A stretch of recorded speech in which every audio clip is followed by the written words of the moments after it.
Kalau kata Imam Ghazali, engkau tak suka menengok saudaramu itu dapat nikmat. Ingat Bapak Ibu, engkau tak suka menengok saudaramu itu, tetanggamu itu, kawanmu itu, jiranmu itu dapat nikmat, maka itu negerimu baru 50%.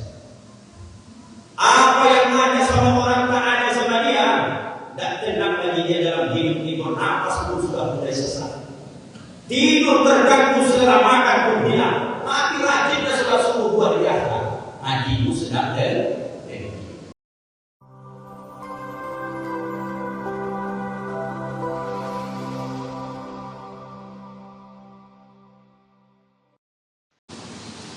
Bismillahirrahmanirrahim. Assalamualaikum warahmatullahi wabarakatuh. Waalaikumsalam warahmatullahi wabarakatuh. Jika Tuhan menanam pohon kapu, janganlah tanam di samping pohon salam. Dari cara Bapak Ibu nampaknya masih mengantuk, maka sangat kurang semangat menjawab salam. Ibu-ibu semangat. Assalamualaikum warahmatullahi wabarakatuh. Waalaikumsalam warahmatullahi wabarakatuh. Bismillah walhamdulillah, thumma salatu wassalamu ala rasulillah wa ala alihi wa sahbihi wa mawala. Asyhadu an la ilaha illallahul malikul haqqul mubin wa asyhadu anna muhammadar rasulullah shadiqul wa'dil amin. Allahumma shalli wa sallim wa barik ala sayyidina Muhammadin wa ala alihi wa sahbihi wa sallim ajma'in. Allahumma faqihna bid-din wa 'allimna at-ta'wil wa hdina ila siratikal mustaqim.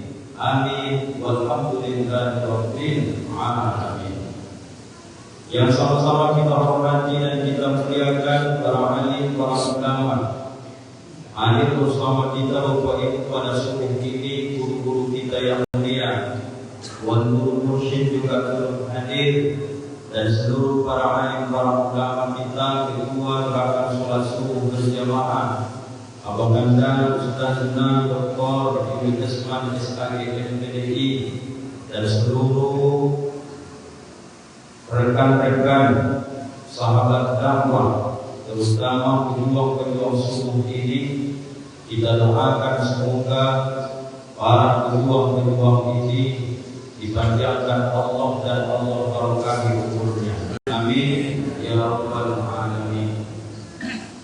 Bapak-bapak, ibu-ibu, tokoh masyarakat, didik mama, kaum muslimin muslimat, tamu-tamu Allah yang tidak bisa kami sebutkan satu persatu, hanya doa kami sampaikan kepada Allah. Semoga kebersamaan kita pada subuh ini menandakan bukti kecintaan kita kepada Allah dan Rasul-Nya. Semoga Allah ridho menempatkan kita semua besok kembali di dalam surga bersama Nabi Muhammad sallallahu alaihi wasallam. Amin ya rabbal alamin. Tak sendiri kami hari ini, Abang Anda Desman dan kawan-kawan semua, Bapak Ibu, kami dari Gunung Batu bertiga. Yang pertama, Bapak Ibu, saya perkenalkan yang pakai belangkon ini, manajer dakwah kita, Bapak Muhammad Yusuf Prasetyo MA. Masih lanjut Pak Ustaz? Masih, itu orangnya ganteng dan masih muda, soleh. Dan yang kedua, Bapak Ibu, bersama dengan kami, kalau Bapak Ibu sering kata Ustaz Ali Ansori, kami ini Ustaz kondang, sebenarnya tak kondang-kondang kami. Apalah seorang Ustaz Angkuti ini, orang-orang tahu dan ilmu yang sangat terbatas, disebabkan gara-gara ada orang-orang soleh yang mengelilingi. Bahasa orang sekarang bilanglah Bapak Ibu, yang memviralkan itu tim kita inilah Pak Yusuf bagian secara langsung suruh ini tinggal tidak report dicampur orang bukan baru, maka bisa dia sekarang. Yang ketiga, kami bersama dengan Bapak Polisi kita ini, Bapak Rodi Kusuma Putra SHMH. Beliau ini tinggalnya di Ujung Batu, Bapak Ibu, dinasnya di Polres Rokan Hulu. Ini beliau yang di depan saya ini, Bapak Ibu. Bayangkan Bapak Ibu, seorang polisi S2 lagi, masih muda energi, tapi beliau tawadhu, senantiasa membersamai dua sekarang YouTube kami.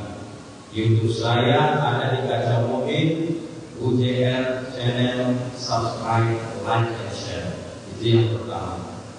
Yang kedua yang agak banyak subscribe-nya itu YouTube-nya Bang Putra ini, RK Potret. Nanti Bapak Ibu bisa terus ikuti channel ini, insya Allah barokah dunia dan akhirat. Amin ya rabbal alamin. Disitulah Bapak Ibu baru saya sadar bahwa bagaimana dulu kita hari ini kita selalu butuh kepada orang lain. Siapapun kita hari ini kita butuh kepada orang lain. Karya kita butuh kita sama orang miskin. Punya jabatan kita butuh kepada rakyat. Pengurus masjid kita butuh kepada jamaah. Imam kita butuh kepada makmum. Baru hari ini mulai saya menyadari bahwa alangkah ketika hebat seseorang pun kalau tak ditolong oleh orang lain, kita bukan siapa-siapa. Maka kita hanya beda-beda saja profesinya Bapak Ibu. Ambillah sesuatu amal yang menonjol yang bisa mungkin memasukkan kita ke dalam surganya Allah Subhanahu wa ta'ala. Mungkin tak bisa berceramah, merekam bisa. Merekam tak bisa, ceramah tak bisa, ada kajian hadir. Hadir pun tak bisa Pak Ustaz, dengarkan live streaming. Itu pun tak bisa Pak Ustaz, mati saja ada di ada di harapan. Jika Tuhan menangkap malam ditangkaplah di pinggir kali. Bapak Ibu yang kita tadi menjawab semangat menjawab salam, coba nanti Bapak Ibu kita tes sholawatnya kembali sekali lagi. Mana tahu Bapak Ibu bersemangatnya subuh ini, kita tes dulu, ibu-ibu dulu. Saya mau tes dulu soal orang pasir pengaraya. 1, 2, 3 ya. Allahumma sholli. Kurang semangat itu, udah direkam dulu. 1, 2, 3 ya, apa ya? Allahumma sholli ala sayyidina Muhammadin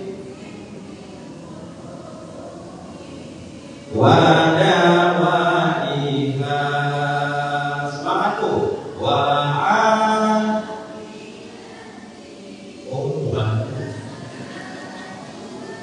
Shifaiha wa nuril absari wa niyatiha wa ala alihi wa sahbihi wa sallim. Ibu semangat, Bapak dulu. 1, 2, 3 ya. Allahumma sholli wa sallim ala sayyidina Muhammadin shawihil busra salatan tubashiruna biha wa lana wa audanana li jami'il masyayikhina wa mu'allimina wa talabatana wa talibatina min yawmina hadaina yaumil akhirah. Bapak-bapak, ibu-ibu sama-sama. Sallallahu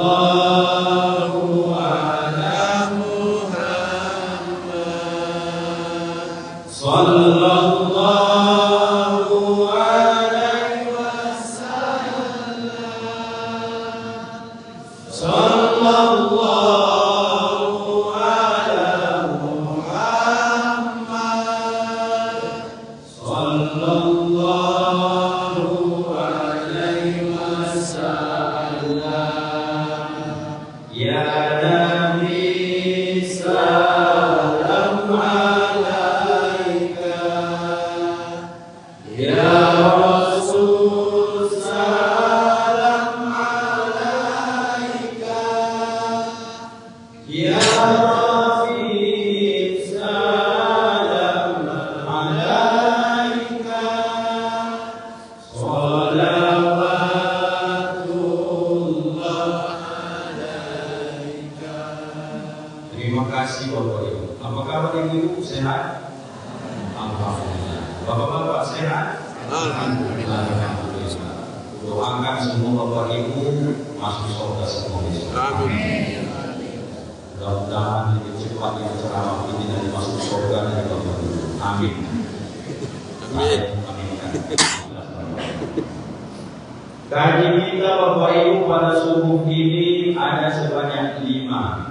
Habis yang 5 ini nanti ada tadi penyampaian dari Amaganda Dr. Yuri Esman. Saya dikasih waktu 6:05 karena isyraq 6:10. Saya 6:05. Beliau nanti 5 menit kurang lebih menyampaikan hal-hal yang dianggap perlu. Habis itu Bapak Ibu sholat sunnah isyraq. Kemudian jangan lupa kita makan bersama. Yang penting. Jangan lupa makan bersama. Ada sampaikan pengurus tadi. Betulnya itu ada kan? Makan. Insyaallah. Alhamdulillah dia menjawab yang baik. Ada kata? Ada. Kenapa Bapak Ibu? 5 tadi tanyakan Pak Ustaz. Insyaallah tak baik. Ini kondisional tergantung. Kalau Bapak Ibu semangat saya sampaikan 5. Kalau Bapak Ibu saja mau nanti maju 2. Dan begitu sekarang. Penting 5. Kenapa harus 5 Pak Ustaz? Karena sekarang agak sulit kita berceramah ini. Karena bupati calonnya sebanyak 5 harus sampaikan 5. Apa sebab? Nanti awak menyebut 1 salah, 2 salah. Jadi awak kirimkan saja. Nomor 1 awak sebut, 2 sebut, 3 sebut, 4 sebut, 5 sebut. Dan ada celah orang lagi menuju ke laut besok dari 5 yang sampaikan. Jelas Bapak Ibu? Dalam hadis Rasulullah sallallahu alaihi wasallam, an Anas bin Malik radhiyallahu anhu, mudah-mudahan Allah meridhai beliau. Qala Rasulullah sallallahu alaihi wasallam, telah bersabda Rasulullah sallallahu alaihi wasallam, al-mu'minu baina khamsi syadaiya. Orang yang beriman itu kata Rasulullah, dia berada Bapak Ibu di antara 5 kesulitan dalam kehidupannya. Jadi kalau kita berada dalam keadaan yang 5 ini Bapak Ibu, berarti kita di dalam keadaan memang sulit dikatakan oleh Rasulullah. Karena kuncinya selain dari yang 5 ini, bersih hadis ini, itu Bapak Ibu sebenarnya tak sulit. Cara pikir kita saja yang sulit. Kalau selain dari yang 5 ini nanti Bapak Ibu lewat hadis ini, itu hanya kita saja yang mempersulit. Jangan-jangan karena cara berpikir kita yang memang sulit Bapak Ibu. Yang pertama, ini mulai Bapak Ibu, tidak bisa dinakan, harus pakai jari kan? Yang pertama, nomor 1, bukan apa ini, tapi memang 1. Kena juga dibagi dari celana tidak? Tidak kan? Aku sebut satu-satu ini. Nomor 1, kesulitan bagi orang beriman itu mukmin yahsuduhu. Orang yang beriman itu senantiasa dia dimanapun hidup Bapak Ibu, ada selalu orang-orang yang menghasutnya, yang membencinya, atau orang-orang yang senantiasa apa bahasa pasirnya asik di Bapak Ibu dan mengikuti. 1989 Ustaz Rakuti lahir di kampung kecil namanya Sipurna, Kabupaten Padang Lawas, 2,5 jam dari sini. 1989 90, 91, 92, 93, 94, 95, 96, 97. Masuklah saya SD Bapak Ibu. Kelas 1 SD udah jumpa saya hadis ini. Memang betul kata Nabi, dimanapun hidup akan ada orang dengki. Naik kelas 2 SD, bertemu lagi dengan kawan-kawan. Ada juga yang memang tak suka sama dia. Juara satu salah sama dia. Dia bilangnya karena anak guru, karena kalau ayah guru SD. Karena anak guru makanya dapat juara aja dia. Salah juga orang dengki. Sampai tamat SD ada orang dengki saya jumpa. Kemudian lanjut saya masuk pesantren Mesibuan pada Lawas 3 tahun. Ada juga orang dengki 3 tahun itu saya. Habis itu 2006 pindah lagi ke Kampung Hasanah, Manggis, pada Sultan, pada Lawas. Habis itu pun jumpa juga dengan orang dengki. Lanjut lagi ke Mustaqawiyah 2007, jumpa juga di sana orang dengki. 2008 kuliah ke Medan, jumpa juga orang dengki. 2013-14 saya kerja puskesmas 74 Sosa, jumpa juga saya orang dengki. 2015 Bapak Ibu saya merantau juga ke Ujung Batu, tetap jumpa juga orang dengki. Ceramah ke Pekanbaru jumpa juga orang dengki. Ke Sumbar juga jumpa orang dengki. Yang tak tahu saya hari ini apakah di Pasir Paharayan ada orang dengki atau tidak?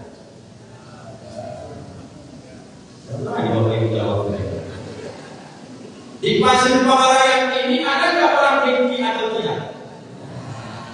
Ada kan yang ada. Yang mendengki pedagang biasanya adalah pedagang. Yang mendengki pejabat biasanya adalah, yang mendengki toke sawit biasanya, yang mendengki ketua masjid biasanya. Tak mungkin dengki ketua masjid sawit atau sekolah. Tanya Bapak Ibu jauh dengan kudus ikhlas. Yang dengki sama ustaz itu adalah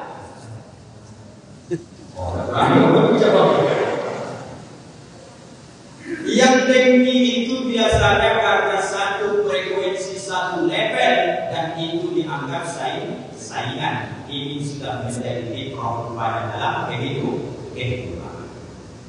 Pak Ustaz, ya, apakah kalau orang mendengki kita itu bahaya? Tidak. Yang menjadi kaji hari ini, biarlah kau hidup di tengah-tengah orang yang selalu mendengkimu, pastikan kamu jangan pernah dengki kepada orang. Kalau orang banyak dengki sama kita, alhamdulillah, di dunia memang nampak kita ini, mohon maaf selalu direndahkan. Di dunia nampak kita dilecehkan, nama baik kita hancur gara-gara kedengkian orang. Tentu Bapak Ibu. Tapi ingat kata Nabi, iyyakum hasad, jauhi kamu sifat hasad, sifat dengki.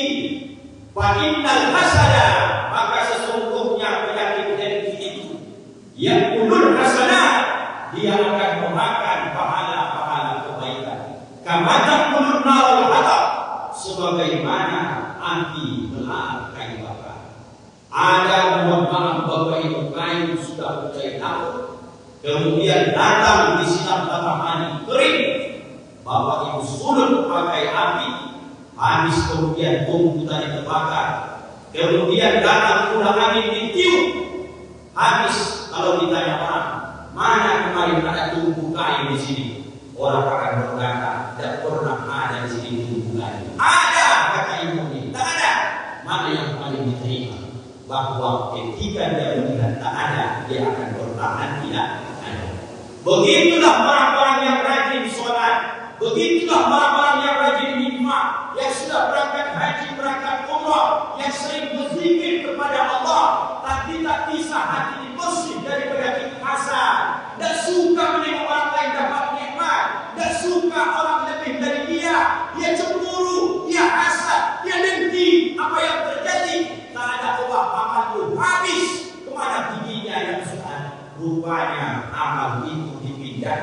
kepada orang yang kita dengki. Sejauh ini Bapak Ibu, mana lebih bagus? Didengki orang atau mendengki orang? Yang dibuka jangan sama saja aja dulu. Sejauh ini mana lebih bagus, kita didengki orang atau kita yang mendengki orang?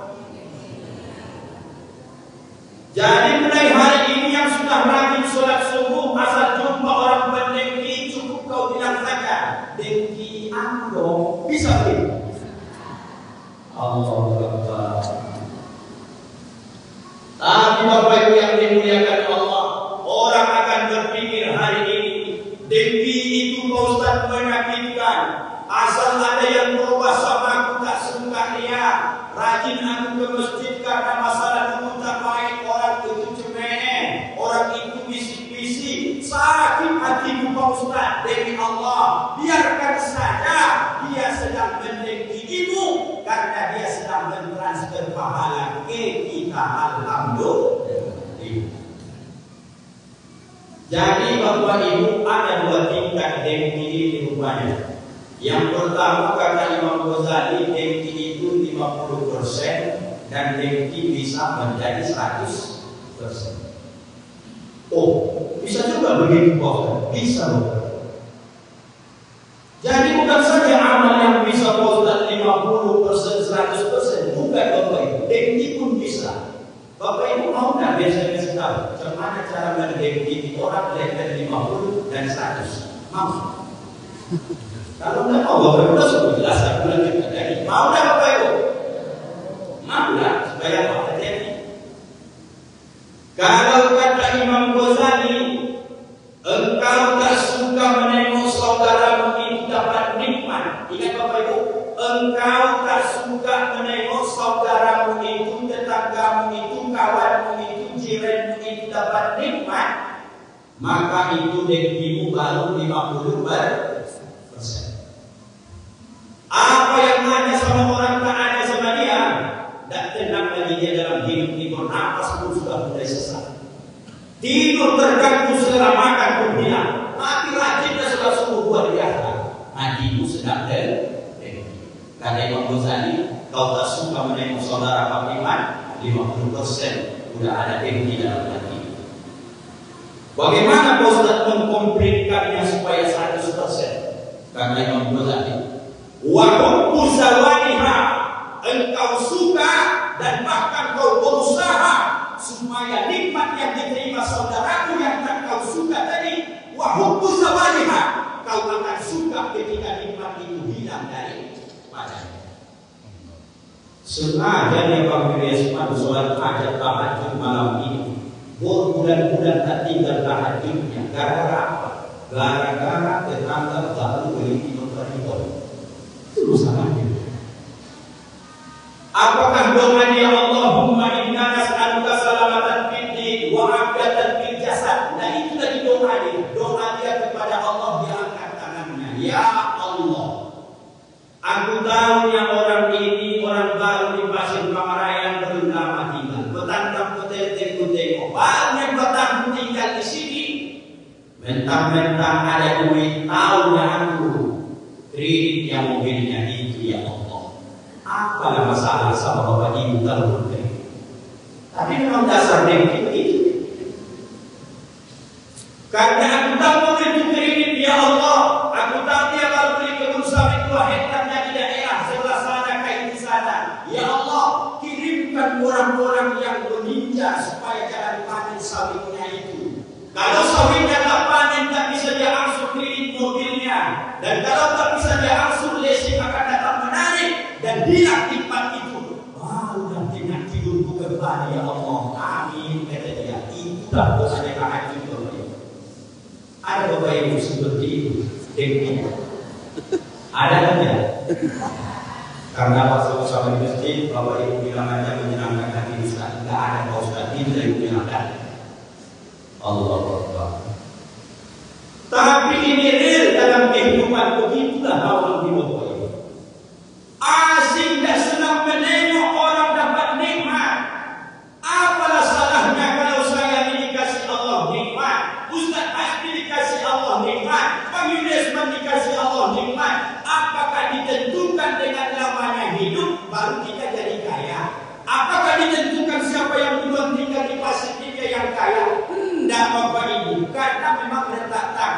takdir Allah sudah berlaku. Jadi Ustaz nggak ada dengki sama Ustaz Idesman, ngapain aku dengki? Nggak ada Ustaz dengki sama Pak Putra di polisi, ngapain aku dengki? Apa sebab kaji simpel saja? 5 kami adik-beradik kandung dengan ayah yang sama, dilahirkan dari satu rahim yang sama. Jangankan aku dengan yang beda ayah, beda ibu, yang satu ayah, satu ibu pun beda dibuat Allah rezekinya. Betul Bapak Ibu?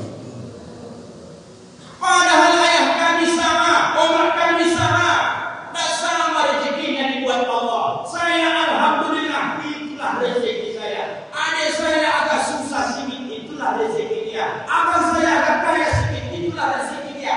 Wajarkah aku iri menengok saudaraku? Tidak. Wajarkah aku iri menengok saudaraku yang tidak satu rahim denganku? Tidak. Apa sebab?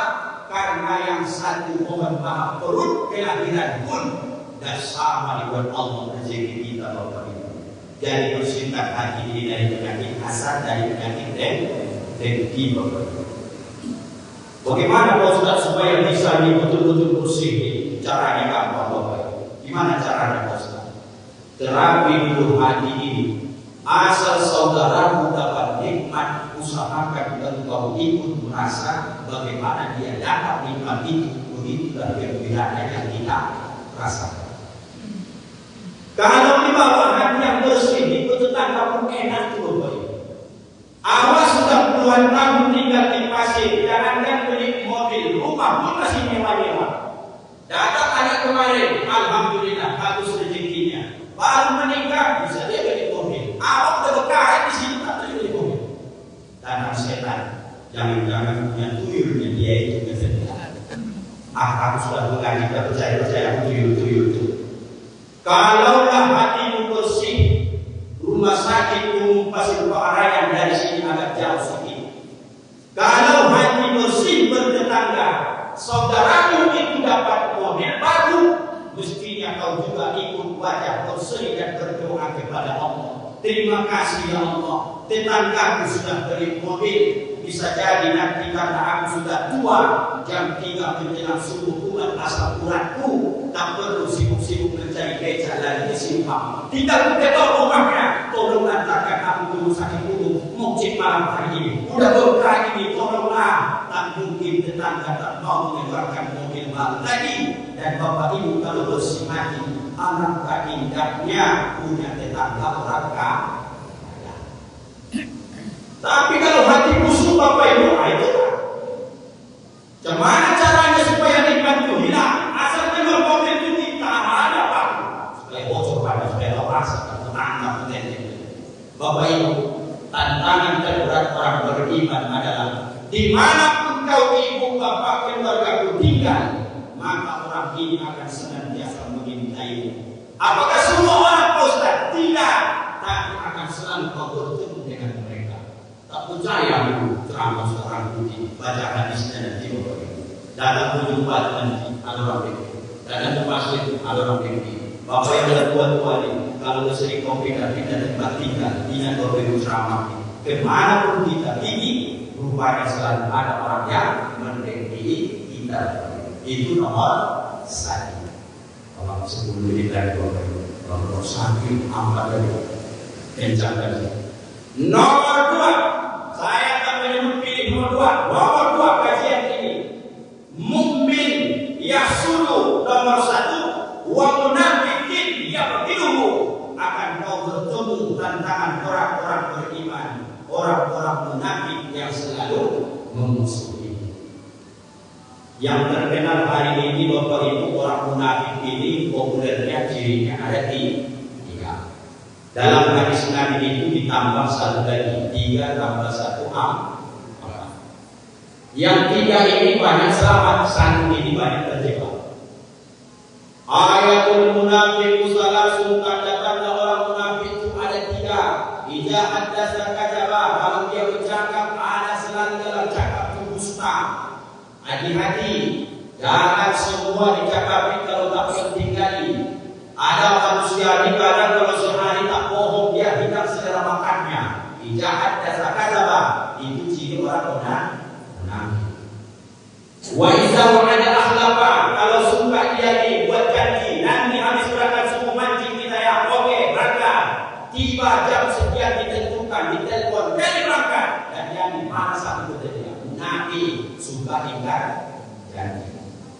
Wa iza tumina khana, kalau dikasih dia amanah dia khianat. Ini pun luar biasa nih. Ini momen-momennya pasti nih, bertemu yang tiga ini. Jangan sampai tim sukses ini menghalalkan segala cara, mati-matian membela satu pasangan, dihalalkannya semua. Kadabah. Busukan. Hati-hati. Anak sepuluh janjinya berbunyi pula. Bapak Ibu ya. Sini lagi Pak. 10 menit. Hati-hati, jangan semua dicakapkan dia pun mau mati-matian membela seseorang. Nanti kalau dibela ini kemudian dia mohon maaf dulu, belum tentu yang dulu ini mohon maaf peluang besarnya karena dimulai dari kebohongan. Nanti pada akhirnya setelah dulu apa kata Nabi yang ketiga? Wa izatu minahona. Kalau dia dikasih amanah dia berkhianat karena diawali dari tim pembohong. Nanti ketika dapat jabatan pun dikelilingi oleh orang pembohong. Maka kemudian dia berusaha menggunakan jabatan. Itu yang disebut dengan orang munafik. Ada jabatan di pundak tapi tak berfungsi sesuai dengan akal sehat, tapi sesuai dengan pesanan. Izaat dasar kata orang yang selalu mohon maaf kampanye dusta. Dalam kita diajari orang-orang tua kita, guru-guru kita berkampanye ataupun mungkin menyampaikan maksud dengan cara yang elok. Apa bahasa adat kalau kita di Bapak? Nyalakan lampu apa? Jangan padamkan lampu orang. Sudah selesai itu. Yang mau hambat ini yang luar biasa. Ini akan kena ini karena tahun politik masuk lagi. Apabila mereka itu bermasalah, bertengkar, maka dia selalu ingin melampaui batas. Tersinggung sedikit, tidak pernah sepadan dia lakukan ketersinggungan. Para orang kami Medan, dibilang orang bahasa kasar dia apa itu?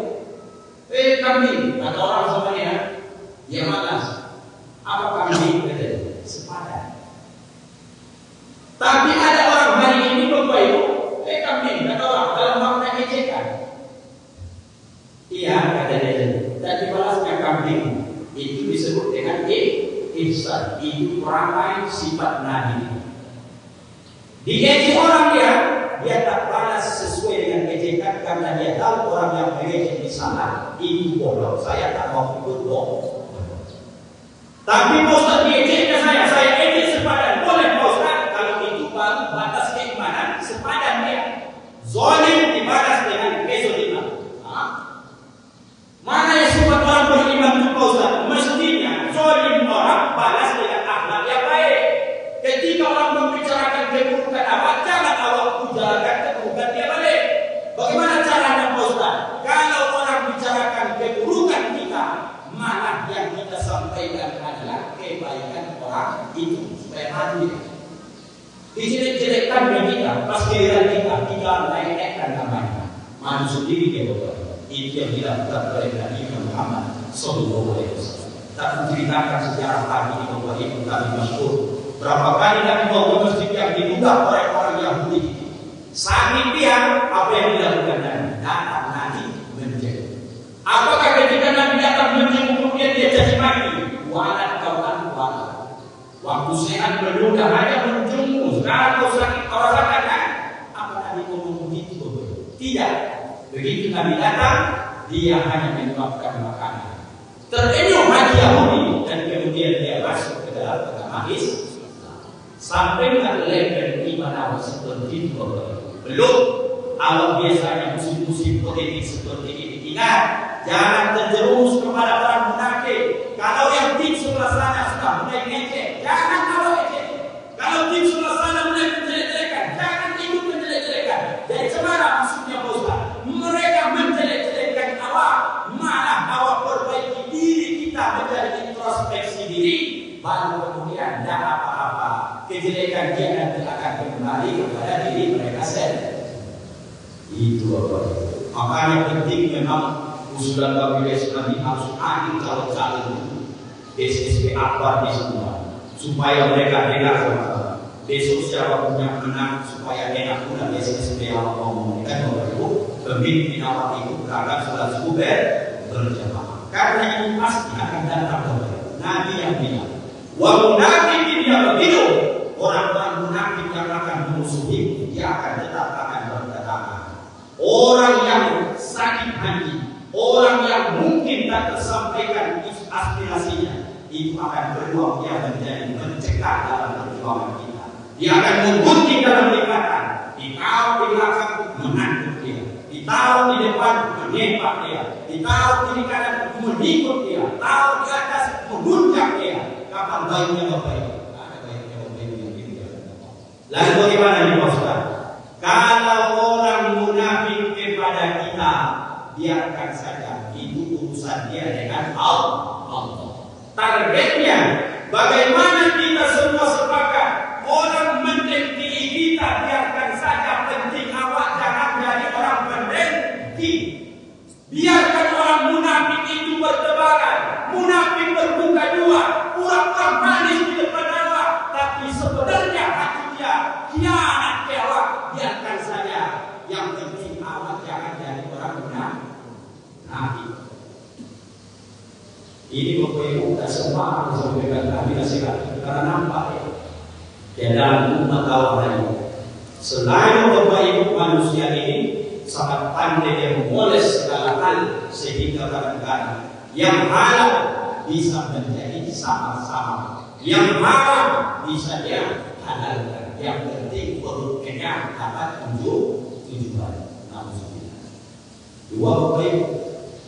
Harus ngomong Kabinet Nabi 5 miliar minta total kan sibit dari nomor berapa itu? 3. Nomor 1 sudah, nomor 2 sudah, nomor 3. Wa kafirun yuqatiluhu dan cobaan ujian terberat bagi orang beriman adalah orang-orang kafir yang senantiasa ingin memeranginya.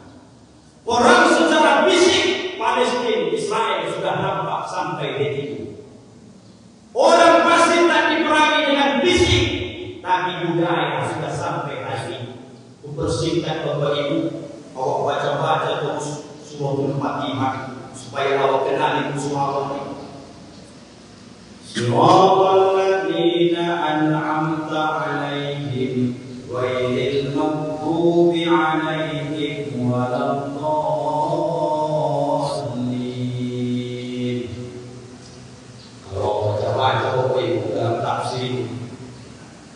Jalan orang-orang yang tidak kau ridhoi ya Allah. Jalan orang-orang yang dua ini yang dimurkai Allah.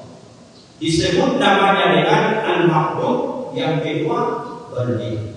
Maghdub, dhalin, dua-duanya artinya sesat. Tapi kalau Bapak Ibu tengok di sidang dua ini, dua-duanya di Bapak Ibu luar biasa jahatnya. Siapa yang maghdub, siapa yang dhalin, mereka itu adalah orang-orang Yahudi dan Nasrani. Jangan tersinggung Bapak Ibu yang harus disampaikan. Kalau orang Nasrani itu misionaris, tak suka dia Ustaz Rangkuti sampai mati beragama Islam, harus murtad kalau dari agama, harus senang. Itu namanya Nasrani. Apakah itu yang ditakutkan hari ini? Ditakutkan juga. Mulai pendangkalan akidah hari ini Bapak Ibu. Kalau panjang waktu ini, guru-guru saya, tolong kuatkan kembali zakat itu supaya bisa mengentaskan keadaan fakir yang kita kubran. Banyak orang-orang lapar gara-gara fakir. Dia katakan akidahnya maka dia murtad dari kafir. Gak ada rasanya di pasir di Ustaz. Jangan Bapak bilang ada 16 kecamatan kabupaten Rokan Hulu berapa banyak di pikiran saya gara-gara masalah perut kemudian murtad. Kerjaan siapa? Nasrani.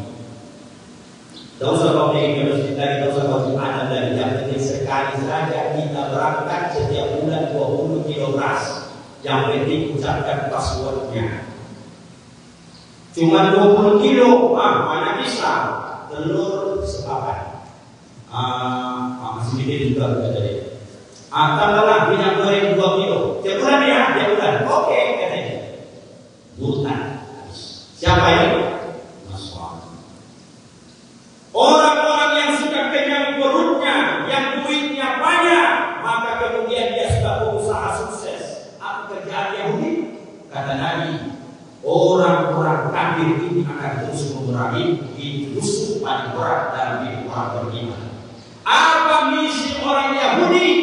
Biarkan dia tetap agamanya Islam, biarkan dia tetap berangkat sholat subuh berjamaah, biarkan dia pergi majelis tabligh, biarkan dia bertaklim, tapi usahakan supaya dia ikut makan riba. Bapak Ibu, jangan takut bilang. Biarkan dia tetap Allahu Akbar, tapi di perutnya riba. Biarkan dia tetap ikut sholat berjamaah, tapi yang dia stopkan ke anak bidiknya adalah hasil riba. Siapa mereka ini Bapak Ibu? Orang Yahudi. Dia tak peduli apa agama kita hari ini, yang penting gayanya harus ikut gaya ini. Mana yang dijaga Bapak Ibu? Nasrani apa Yahudi? Mana yang dijaga Bapak Ibu? Dua-duanya jahat, dan mereka pun dalam Quran saling tak pernah mengakui kejahatan itu. Orang Yahudi berkata, ada agama Nasrani. Orang Nasrani berkata, ada orang Yahudi juga. Mereka saja berusaha bertekad Bapak Ibu, tapi awal di tengah-tengahnya terjebak. Banyak orang yang tanggal akidahnya karena ada memang mereka yang menginginkan kalau tetap Islam Nasrani. Banyak orang-orang yang menginginkan kalau tetap ramai sholat subuh berjamaah, tapi jangan sampai ada yang lolos. Mobilnya harus pakai riba. Baju yang mereka pakai harus dengan riba. Makanan mereka harus dengan riba. Maka kita kehilangan berkah. Berapa banyak orang tua yang hari ini menangis kalau mengantarkan anak ke pesantren, antar pagi Selasa, pulang siang Selasa. Udah kubayar dari SPP, kita sudah kubayar, kemudian kurangnya 2 bulan ke depan sudah kubayar. Kenapa kau balik? Begitu jumpa Ustaz itu ya, dibacakan ayat Quran di mana sekolah itu betul. Kuantara kau besok dengan saya beli kita, coba tunggu dah habis ayat ini. Daripada yang nanti jadi kerjaan sama yang pertimbangan hadis, kan pasang dia. Kalau tak ayat yang di sekolah, aku mau sekolah. Jadi semangat, kau mau di rumah saja, aku mau sekolah ya, tapi jangan ke pesantren. Inilah bermakna pakaian Tuhan itu hebatnya. La talbisul haqqa bil batil. Jangan kau campur adukan antara yang halal dengan yang haram, hak dengan batil. Karena kita akan jumpa. Maka Nabi sebut dalam hadis Arba'in Nawawi itu, fa innal halala bayyin wa innal haram bayyin. Yang halal jelas, haram jelas, di antara halal haram mutasyabihat, itu yang kita sering menyebutnya dengan subhat. Kalau anak biasa dibesarkan dari hasil riba, dimasukkan dia ke pesantren, maka karena di badannya ada barang haram, Al-Quran yang suci ini takkan mau masuk ke otak anak, bahasakan orang bedanya, membaldir takkan mau masuk. Ingat-ingat dari betapa kejamnya yang dua orang Nasrani Yahudi. Cerita yang 4. Wa nafsun tanazi'u, nafsu yang senantiasa mencegat Allah. Apa kata Allah bin Khattab? Ada lagi Rasul orang sedasar orang ini. Kebanyakan yang syahid berdarah semua. Ada lagi. Apa lagi Rasul yang paling besar dari ini? Singkat saja Nabi sebut jihad nafs, melawan hawa nafsu. Awalnya kalau tidak dibantu Bapak Ibu dari iman yang terus berbisik di kaca, walau kita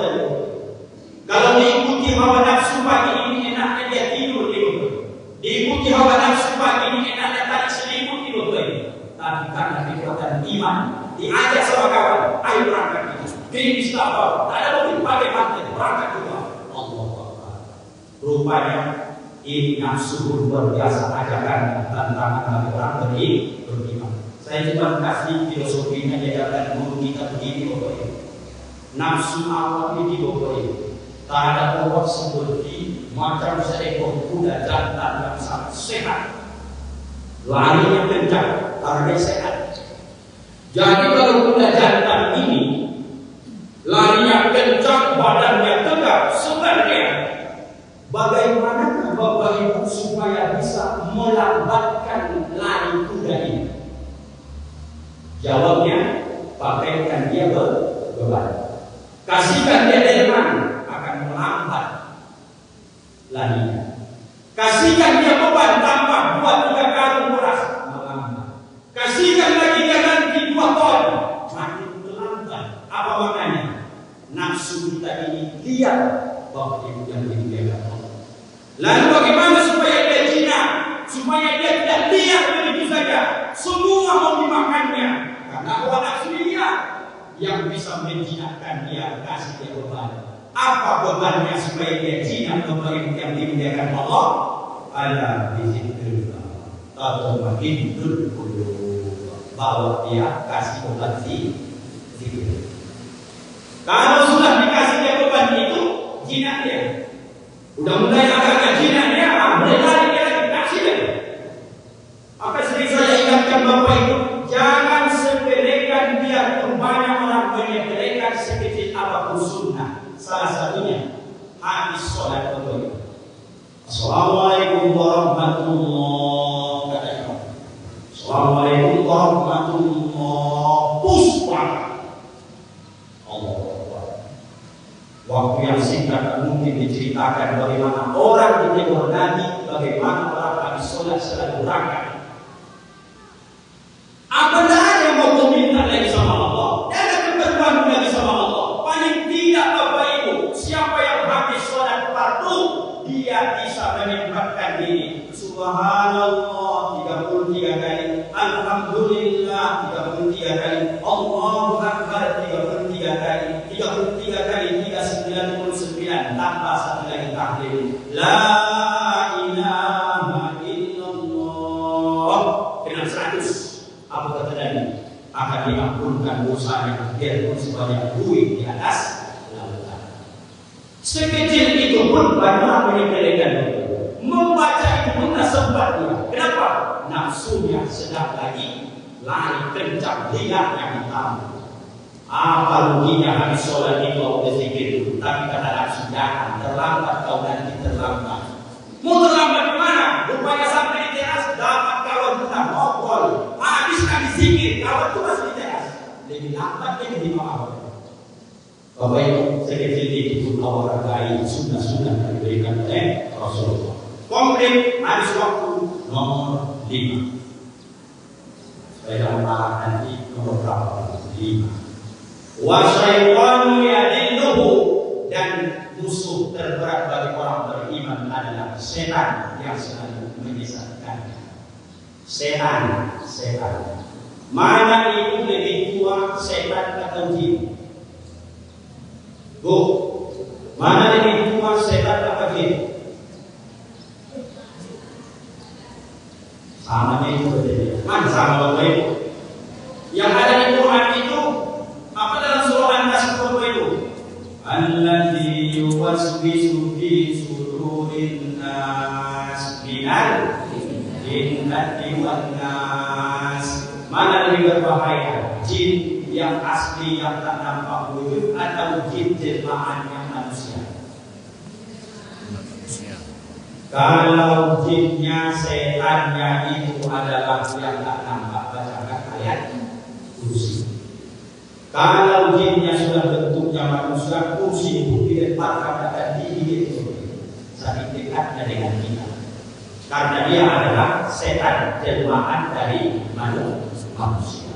Waspadalah Bapak Ibu, sebenarnya tak paling yang pertarungan ini.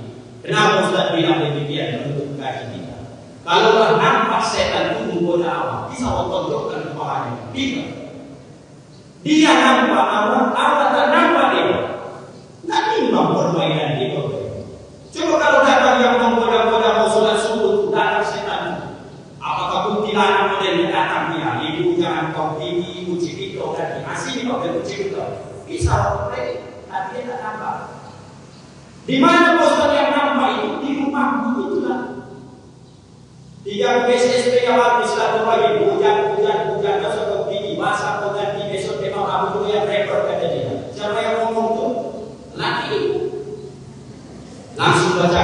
A'udzubillahi minasyaitonir rajim. Bismillahirrahmanirrahim. Ditiupkan keluarnya. Dan memakai ini Ustaz berarti lagi itu adalah sejenis jin menjelma jadi kamu. Alhamdulillah Bapak Ibu. Kau sampaikan 5 waktu bagi mereka. Saya sudah sampaikan, 2 sudah sampaikan, 3, 4, 5 komplit sudah sampaikan. Tergantung Bapak Ibu mau pilih nomor berapa terserah. Yang penting cek dan dicek pastikan dia orang soleh. Insya Allah program guru dapat pemimpin yang aman, barokah, cinta kepada masyarakatnya. Alhamdulillah. Terima kasih Bapak Ibu. Ini yang bisa disampaikan. Keterbatasan ilmu kemudahan kami. Tolong Bapak Ibu maafkan Ustaz dunia dan akhirat. Maaf Bapak Ibu. Alhamdulillah. Subhanallah wa bihamdika asyhadu an la ilaha illa anta astaghfiruka wa atubu ilaik. Assalamualaikum warahmatullahi wabarakatuh.